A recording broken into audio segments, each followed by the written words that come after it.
अगर किसी लड़की के साथ उसकी मर्ज़ी के ख़िलाफ़ जाकर कोई फ़िज़िकल रिलेशन कायम किया जाता है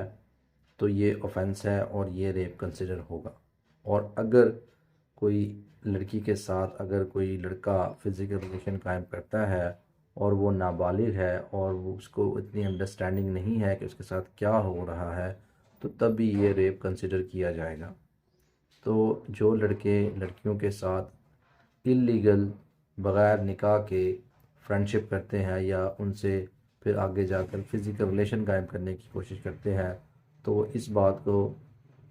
कंसिडर करें कि इस कंट्री में इस तरह के फ़िज़िकल रिलेशन जो है वो सारे के सारे औरत की रज़ामंदी पर डिपेंडेंट होते हैं। बाज़ औक़ात इस तरह भी होता है कि औरत ख़ुद अपनी मर्ज़ी से जिस्मानी ताल्लुक़ लड़के से कायम करती है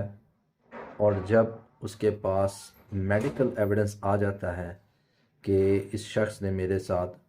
जिस्मानी ताल्लुकात कायम किए हैं और मेडिकल रिपोर्ट कंफर्म हो जाती है कि ये जिस्मानी ताल्लुकात कायम हुए हैं,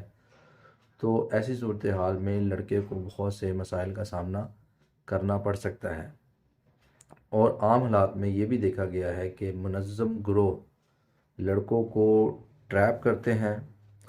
उनसे पैसे हथियाने के लिए, उनकी जायदादों पे कब्ज़ा करने के लिए एक पूरा गिरोह, मुनज़्ज़म गिरोह लड़की को लॉन्च करता है और लड़के को ये चीज़ का यकीन दिलाया जाता है कि वो लड़की उससे सच्चा प्यार करती है और वो उसके बगैर रह नहीं सकती। लेकिन जो ही फ़िज़िकल रिलेशन कायम होता है और लड़के की तरफ से कुछ एविडेंस क्रिएट हो जाते हैं, जिस तरह डिस्चार्ज की सूरत में कोई कपड़ों पे इस तरह का मवाद गिर जाता है या फिर जो वजाइना है उसमें डिस्चार्ज होता है, तो ये सारी चीज़ें मेडिकली डिटेक्ट हो जाती हैं। तो जो बिलख़ुसूस लड़के हज़रात हैं, जो लड़के हैं,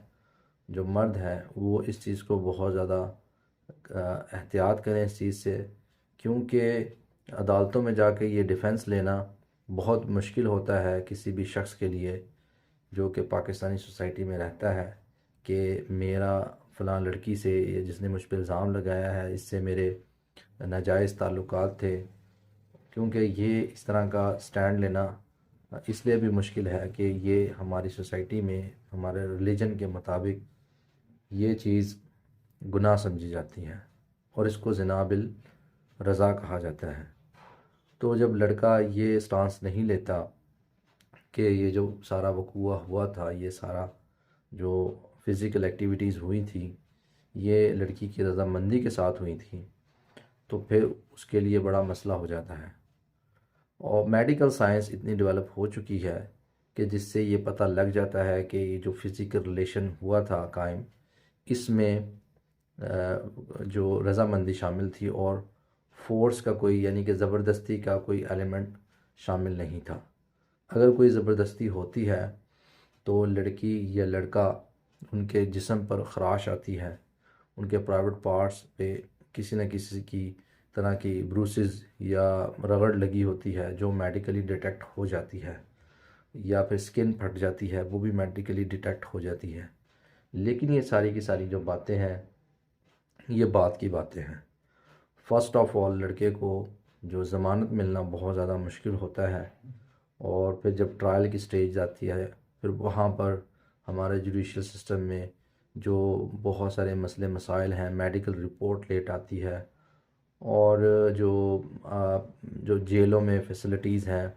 उन तमाम चीज़ों से मजबूर होकर जो लोग हैं वो टेबल टॉक करते हैं लड़की वालों से और उनसे कहते हैं आपने जो लेना है ले लो, हमारे बच्चे की जान छोड़ दो। तो जब इस तरह का कोई पर्चा हो जाता है,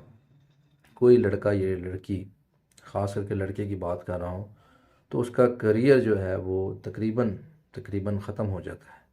बाहर वो जॉब के लिए कोई अच्छी जॉब नहीं मिल सकती उसको, उसको पाकिस्तान में किसी अच्छे इदारे में कहीं जॉब नहीं मिल सकती, तो उसका करियर बहुत ज़्यादा ख़राब हो जाता है। तो इस चीज़ की बहुत ज़्यादा अपने जो ख़ास करके लड़के हैं उनको एजुकेट किया जाए कि बाहर अदालतों में इस तरह के केसेस जो हैं बहुत ज़्यादा आम हो रहे हैं, थाना कचहरी में इस तरह के केसेस बहुत ज़्यादा रिपोर्ट हो रहे हैं, जिसमें ये कहा जाता है कि प्यार मोहब्बत से एक रिलेशन जो कायम हुआ था प्यार मोहब्बत के नाम पर, उसका एंड ये हुआ है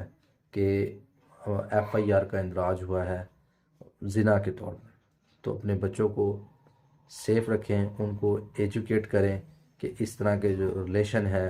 इसका कोई फ़ायदा नहीं है। बाज़ औक़ात इस तरह भी होता है कि लड़की लड़के के साथ निकाह कर लेती है, और मोस्ट ऑफ़ द टाइम इस तरह होता है कि 18 साल से कम अगर लड़की वो निकाह करती है, तो अगर उसकी उम्र वो झूठ बोल देती है कि मेरी उम्र इतनी है, बाद में पता लगता है उस लड़की की उम्र 14 साल थी, 15 साल थी, या वो इतनी मैच्योर नहीं थी कि वो अपनी कंसेंट दे सके। तो ऐसी सूरत हाल में उसकी स्टेटमेंट अगर दी भी हो अदालत के सामने तो उसकी कोई वैल्यू नहीं होती। जिस तरह के आपके सामने दुआ ज़हरा का केस है, उसमें उस लड़की की उम्र कम थी और उसको कोर्ट ने कंसिडर नहीं किया। हमारे यहाँ जो पीनल लॉज हैं उसके हवाले से अगर लड़की की उम्र कम है तो उसका स्टेटमेंट दिया हुआ उसकी भी वैल्यू नहीं होती। और बाज़ औक़ात इस तरह भी होता है कि जो निकाह होते हैं वो प्रॉपरली रजिस्टर्ड नहीं होते, और क्योंकि हर चीज़ जो है अगर जिस तरह कोर्ट मैरिज की जा रही है उसमें अगर प्रोफेशनल लॉयर की असिस्टेंस अवेलेबल ना हो तो उसमें भी लड़कों को बड़ी परेशानी का सामना करना पड़ सकता है। तो इन तमाम सूरत हाल से बचने के लिए ज़रूरी है कि जो ख़ास करके लड़के हजरात हैं, क्योंकि हमारा जो लॉ है वो लड़कों को बहुत ज़्यादा सख्ती से डील करता है, क्योंकि औरत सिनफ़ नाजुक है, तो उसको ज़्यादा इसमें सहूलियात दी गई हैं कि ख़वातीन के साथ ज़्यादती ना हो। तो इस चीज़ का कुछ लोग नाजायज़ फ़ायदा भी उठाते हैं।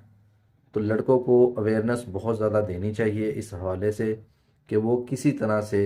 कोई जज्बात में आकर अपनी ज़िंदगी ख़राब ना कर बैठें। उम्मीद करता हूँ आपको मेरा ये वीडियो पसंद आया होगा। अगर ये वीडियो पसंद आया है तो अपने फ्रेंड्स के साथ ज़रूर शेयर करें, जिससे आपको लगे